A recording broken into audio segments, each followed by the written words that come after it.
Approval ಆಗಿ ಮಾಡಬೇಕಂದ್ರೆ court ಇದನ್ನು ಪರಿಗಣನೆ ಮಾಡುತ್ತೆ. ಕೋರ್ಟ್ ಮುಂದೆ ಯಾವ ರೀತಿ ಪ್ರೊಸೀಜರ್ಸ್ ಮತ್ತು ಯಾವ ರೀತಿ 164 ಸ್ಟೇಟ್ಮೆಂಟ್ ಮಾಡಿಸುವಂಥದ್ದು. ಇದು ಅಪ್ರೂವರ್ ಆಗಬೇಕಾದ್ರೆ ಏನಾಗುತ್ತಂದ್ರೆ ಪೊಲೀಸ್ ಅವರೇನೋ ಕೆಲವು ಸಂದರ್ಭದಲ್ಲಿ ಆರೋಪಿಗಳು ಅಪ್ರೂವರ್ ಅಂತ ಒಪ್ಕೊಂಡ್ಬಿಡ್ತಾರೆ.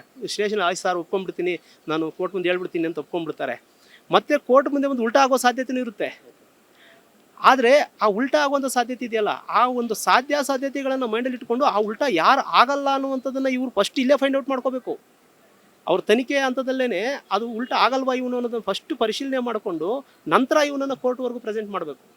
ಕೋರ್ಟಲ್ಲಿ ಪ್ರೆಸೆಂಟ್ ಮಾಡಿದಾಗ ಅದು ತುಂಬ ಡೇಂಜರು. ಏನು ಅಪ್ರೂವರ್ ಇದ್ದಾರಲ್ಲ ಅವರು ಏನು ಮಾಡ್ತಾರೆ ಗೊತ್ತಾ, ಅವರು ಕೋರ್ಟ್ ಮುಂದೆ ಬಂದ್ಬಿಟ್ಟು ಅವ್ರು ಹೇಳಿದ್ರು ಅದಕ್ಕೋಸ್ಕರ ಒಪ್ಕೊಂಡೆ ಅನ್ನುವಂಥ ಮಾತೇನಾದ್ರು ಹೇಳ್ಬಿಟ್ರು ಅಂದರೆ ಅದು ಪೊಲೀಸ್ ಅವರಿಗೆ ತಿರುಗೋಣ ಆಗ್ಬಿಡುತ್ತೆ. ಹಾಗಾಗಿ ಅದನ್ನು ಕೂಡ ಪರಿಶೀಲನೆ ಮಾಡಿಕೊಂಡು ಅಲ್ಲಿ ವಿಡಿಯೋ ಮಾಡಿಕೊಂಡು, ಈಗ ಪೊಲೀಸ್ ಸ್ಟೇಷನಲ್ಲಿ ಏನು ತನಿಖೆ ಮಾಡುವಾಗ ಅವರೇನು ಹೇಳಿಕೆಗಳು ಕೊಡ್ತಾರೆ ಆ ಹೇಳಿಕೆ ಪ್ರತಿಯೊಂದು ವಿಡಿಯೋ ಮಾಡಿ ರಕ್ಷಣಾತ್ಮಕವಾಗಿ ಅವ್ರು ಏನೇನು ಹೇಳ್ತಾರೆ ಎಲ್ಲವನ್ನು ರೆಕಾರ್ಡ್ ಮಾಡಿಕೊಂಡು ಅದನ್ನು ನ್ಯಾಯಾಲಯದ ಮುಂದೆ ಏನು ಹಾಜರುಪಡಿಸಿ ಆ ಒಂದು ಹೇಳಿಕೆ ಏನು ಕೊಟ್ಟಿರ್ತಾರೆ ರೆಕಾರ್ಡು, ಆ ರೆಕಾರ್ಡ್ಗೆ ಅನುಗುಣವಾಗಿ ಇವ್ರು ಏನು ಹೇಳಿಕೆ ಕೊಡ್ತಾರೆ ಅದನ್ನು ಕೂಡ ರೆಕಾರ್ಡ್ ಮಾಡಿಕೊಂಡು ನ್ಯಾಯಾಲಯದ ಮುಂದೆ ನನ್ನ ತಪ್ಪಿಗೆ ಶರಣಾಗ್ತಾ ಇದ್ದೀನಿ, ನಾನು ತಪ್ಪಾಗಿದೆ, ನಾನು ಈ ಒಂದು ಪ್ರಕರಣದಲ್ಲಿ ಭಾಗಿಯಾಗಿದ್ದು ತಪ್ಪು ಮಾಡಿದೆ, ನಾನು ಹೌದು ಕೊಲೆ ಆಗಿರೋದು ನಿಜ, ಆದರೆ ನಾನು ಕೂಡ ಇದ್ದೆ, ಆದರೆ ನನಗೆ ತಪ್ಪು ಏನು ಪಾಪ ಪ್ರಜ್ಞೆ ಕಾಡ್ತಾ ಇದೆ, ನಾನು ತಪ್ಪೊಪ್ಕೊಳ್ತಾ ಇದ್ದೀನಿ, ಯಾರ್ಯಾರು ಭಾಗಿಯಾಗಿದ್ರು ಅಂತ ಎಲ್ಲ ತಿಳಿಸ್ಕೊಡ್ತೀನಿ ಅಂತ ಅಂದ್ಬಿಟ್ಟು ಆ ಮೂಲಕ ಸಾಯವ್ರಿಗೆ ಹೇಳಿದೆ. ಯಾಕೆ ಸಾಯವ್ರು ಒಪ್ಕೋಬೇಕಿದ್ದಾನ, ಯಾಕೆ ನೀನು ತಪ್ಪು ಮಾಡಿಲ್ವ, ನಿನ್ನನ್ನು ಶಿಕ್ಷೆಗೆ ಒಳಪಡಿಸ್ಬೇಕಲ್ಲ, ಯಾಕೆ ನಿನಗೆ ಶಿಕ್ಷೆ ಕೊಡಬಾರ್ದು ಅನ್ನೋವಂಥ ಪಾಯಿಂಟ್ ಮಾಡ್ಬೋದು. ಆದರೆ ಏನಾಗುತ್ತಂದರೆ ಆ ವ್ಯಕ್ತಿಗೆ ಆ ಒಂದು ವಿಧಾನದಲ್ಲಿ ಏನಾದರೂ ಇದು ಮಾಡೋಕ್ಕಾಗ ಅಲ್ಲಿ ಪ್ರತ್ಯಕ್ಷದರ್ಶಿ ಸಾಕ್ಷಿಗಳಿರಲ್ವೋ, ಅಂದರೆ ಪ್ರತ್ಯಕ್ಷ ಸಾಕ್ಷಿ ಎಲ್ಲಿರಲ್ವೋ ಅಲ್ಲಿ ಸಾಂದರ್ಭಿಕ ಸಾಕ್ಷಿನ ಐಡೆಂಟಿಫೈ ಮಾಡಬೇಕಾಗುತ್ತೆ. ಸಾಂದರ್ಭಿಕ ಸಾಕ್ಷಿನೂ ಕೂಡ ಕಷ್ಟ ಇದೆ ಅಂತ ಅನ್ನೋ ಸಂದರ್ಭದಲ್ಲಿ ಅಪ್ರೂವರ್ ಸಾಕ್ಷಿನ ತಗೋಬೇಕಾಗುತ್ತೆ, ಮಾಪಿ ಸಾಕ್ಷಿ ಯಾವುದಾದ್ರೂ ತಗೋಬೇಕಾಗುತ್ತೆ. ಈ 3 ವಿಧಾನಗಳಲ್ಲೂ ಕೂಡ ಈ ಸಾಕ್ಷ್ಯವನ್ನು ಕಲೆಕ್ಟ್ ಮಾಡ್ಕೋಬೇಕಾಗುತ್ತೆ ತನಿಖಾಧಿಕಾರಿ. ಇದರಲ್ಲಿ ಯೋಗೇಶ್ ಗೌಡ ಪ್ರಕರಣದಲ್ಲಿ ಇಷ್ಟು ವರ್ಷ ಯಾಕಾಯಿತು, ಇದರಲ್ಲಿ ಇಷ್ಟು ಪ್ರಕರಣ, ಈ ಒಂದು ಪ್ರಕರಣದಲ್ಲಿ ನೇರ ಸಾಕ್ಷಿಗಳು ಅಂತ ಯಾರು ಇದ್ದಿಲ್ಲ ಸರ್? ಈ ಪ್ರಕರಣದಲ್ಲಿ ನೇರ ಸಾಕ್ಷಿ ಅಂತ ಹೇಳ್ಬಿಟ್ಟು ಯಾರೂ ಬರಲೇ ಇಲ್ಲ. ನಾನು ನೋಡಿದೆ, ಹೌದು ಕೊಲೆ ಮಾಡಿದ ನಿಜ, ಅವ್ರು ಹೊಡಿತಾ ಇದ್ರು ಅಂತ ಹೇಳೋಕೆ ಯಾರೂ ಬರಲಿಲ್ಲ. ಎಲ್ಲ ಅಲ್ಲಿ ಹೇಳಿಕೆಗಳು ನೋಡಿದ್ರೆ ಅವರು ಯೋಗೇಶ್ ಗೌಡ ಅವರ ಮಿಸ್ಸಸ್ಸೇ ಅವರು ಇದು ಪ್ರತಿಕೂಲ ಸಾಕ್ಷಿ ಆಗ್ತಾರೆ. ಅವರೇ ಬಂದ್ಬಿಟ್ಟು ನನಗೂ ಈಗ ಗಂಡನ ಕೊಲೆ ಆಗಿದೆ ಸಂಬಂಧ ಇಲ್ಲ ಅಂತೇನೋ ಒಂದು ಅಪ್ಲಿಕೇಶನ್ ಹಾಕಿ ಒಂದು ಪ್ರತಿಕೂಲ ಸಾಕ್ಷಿ ಹೇಳ್ತಾರೆ. ಅಂದರೆ ಇವೆಲ್ಲ ಪರಿಗಣಿಸಿದಾಗ ಇದು ವಿನಯ್ ಕುಲಕರ್ಣಿ ಅವ್ರ ಮೇಲೆ ಅಷ್ಟು ಈಸಿಯಾಗಿ ತಗೊಂಡು ಹೋಗೋಕ್ಕೆ ಸಾಧ್ಯ ಆಗ್ತಿರ್ಲಿಲ್ಲ. ಆದರೆ ಇದರಲ್ಲಿ ಈ ಪ್ರತಿಕೂಲ ಸಾಕ್ಷಿ ಆಗಿರೋ ಕಾರಣದಿಂದಾಗಿ ಪ್ರತಿಕೂಲ ಸಾಕ್ಷಿಗಳು ತುಂಬ ಡೇಂಜರು. ಯಾವುದೇ ಒಂದು ಕ್ರಿಮಿನಲ್ ಪ್ರಕರಣದಲ್ಲಿ ಪ್ರತಿಕೂಲ ಸಾಕ್ಷಿಗಳು ಯಾರು ಬಂದ್ಬಿಟ್ರೆ ಅಲ್ಲಿ ಪ್ರಾಸಿಕ್ಯೂಷನ್ ಅವ್ರ ಕೆಲಸ ಶುರು ಹಚ್ಕೊಂಡ್ಬಿಡುತ್ತೆ. ಅಲ್ಲಿ ಇದು ಪಿ ಅವರು ಸ್ಪೆಷಲ್ ಪಿ ಅವರು ತುಂಬ ಆ್ಯಕ್ಟಿವ್ ಆಗಬೇಕು.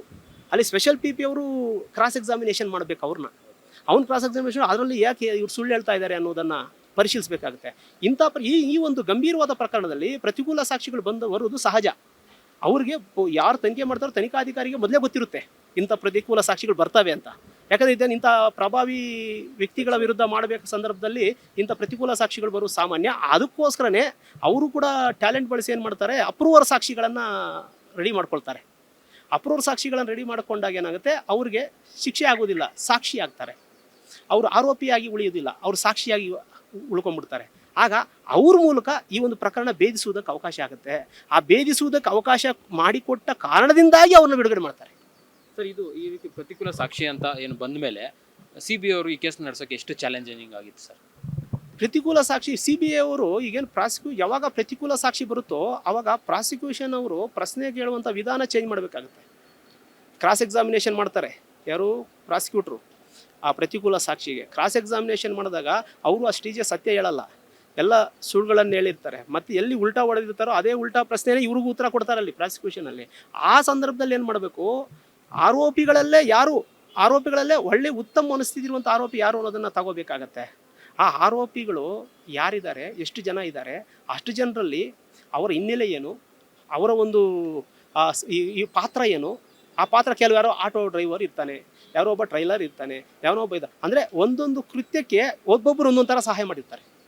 ಆ ಸಹಾಯಕ್ಕೆ ಅನುಗುಣವಾಗಿ ಆ ಸಹಾಯ ಯಾರೋ ಒಬ್ಬ ಈ ಒಂದು ಕೃತ್ಯಕ್ಕೆ ಏನೋ ಒಂದು ಮೆಟೀರಿಯಲನ್ನು ಯಾವುದೋ ಚಾಕು ಕೊಟ್ಟಿರ್ತಾನೆ, ಚಾಕು ಕೊಟ್ಟಿದ್ದಾನೆ ಅಷ್ಟೇ, ಅವನು ಕೊಲೆ ಮಾಡಿಲ್ಲ. ಚಾಕು ಕೊಡಬೇಕಾದ್ರೆ ಈಸ್ಕೋಬೇಕಾದ್ರೆ ಅವನು ಏನು ಮಾಡಿದ್ದಾನೆ, ಇಂಥವ್ರು ಕೊಲೆ ಮಾಡಬೇಕು ಅಂತ ತಗೊಂಡಿಲ್ಲ, ಅವನು ತಗೊಂಡು ಹೋಗಿದ್ದಾನೆ ಅನ್ನೋ ಕಾನ್ಸೆಪ್ಟ್ ಇರುತ್ತೆ ಅಂಥ ಪರಿಕಲ್ಪನೆಯಲ್ಲಿದ್ದ ಸಂದರ್ಭದಲ್ಲಿ ಆ ಚಾಕು ಕೊಟ್ಟವನಲ್ಲ ಅವನ್ನ ಅಪ್ರೂವರ್ ತಗೊಂಡ್ಬಿಡ್ತಾರೆ. ಚಾಕು ಕೊಟ್ಟವನ ಅಪ್ರೂವರ್ ತಗೊಂಡು ಆ ಚಾಕು ಯಾಕೆ ಕೊಟ್ಟೆ, ಏತ ಕೊಟ್ಟೆ, ಏನು ಕೊಟ್ಟಾಗ ಅವನು ಹಿನ್ನೆಲೆಯನ್ನು ಹೇಳ್ತಾ ಹೋಗ್ತಾನೆ. ಆ ಹಿನ್ನೆಲೆ ಮೂಲಕ CBI ಅವರು ಈ ಒಂದು ಪ್ರಕರಣ ಬೇಯಿಸ್ತಾ ಹೋಗ್ತಾರೆ. ಯಾಕೆ ಇಷ್ಟು ದಿನ ಡಿಲೇ ಆಗಿದೆ? 10 ವರ್ಷ ಆಯಿತು. ಈ ಒಂದು ಪ್ರಕರಣ ಕ್ರಿಮಿನಲ್ ಪ್ರಕರಣ ಇಷ್ಟು ವರ್ಷ ಆಗಬಾರ್ದು, ಇಂಥ ಗಂಭೀರವಾದ ಪ್ರಕರಣ. ನಾವು ಅಬ್ಸರ್ವ್ ಮಾಡ್ತಾ ಇದ್ದೀವಿ, ಯಾಕಂದ್ರೆ ಇಷ್ಟೊಂದು CBI ಪ್ರಕರಣದಲ್ಲಿ ಇದು ಇಷ್ಟು ಒಂದು ರಾಜ್ಯದಲ್ಲಿ ಇದೇ ಒಂದು ಸತಿ ದೀರ್ಘವಾಗಿ ನಡೆದಂಥ ಒಂದು ಪ್ರಕರಣ ಏನಾದ್ರು, ಈ ಒಂದು ಪ್ರಕರಣ ನಾಳೆ ಜಡ್ಜ್ಮೆಂಟ್ ಒಂದು ಲ್ಯಾಂಡ್ ಮಾರ್ಕ್ ಜಡ್ಜ್ಮೆಂಟ್ ಆಗುತ್ತಾ ಅಂತ? ಸತ್ಯವಾಗಿ ಆಗುತ್ತೆ. ಯಾಕೆ ಲ್ಯಾಂಡ್ ಮಾರ್ಕ್ ಜಡ್ಜ್ಮೆಂಟ್ ಆಗುತ್ತೆ ಅನ್ನೋದಕ್ಕೆ ಕಾರಣ ಇದೆ. ಜನಪ್ರತಿನಿಧಿಗಳ ನ್ಯಾಯಾಲಯ ಇದೆಯಲ್ಲ, ವಿಶೇಷ ನ್ಯಾಯಾಲಯ, ಅದು ಕೊಡುವಂತಹ ತೀರ್ಪು ಯಾವತ್ತೇ ಆಗಲಿ ಕೂಡ ಲ್ಯಾಂಡ್ ಮಾರ್ಕ್ ಜಡ್ಜ್ಮೆಂಟ್ ಆಗಲೇಬೇಕು. ಯಾಕೆಂತಂದರೆ ಜನಪ್ರತಿನಿಧಿಯ ವಿರುದ್ಧ ಕೊಟ್ಟಿರುವಂಥ ತೀರ್ಪಾಗಿರುತ್ತೆ.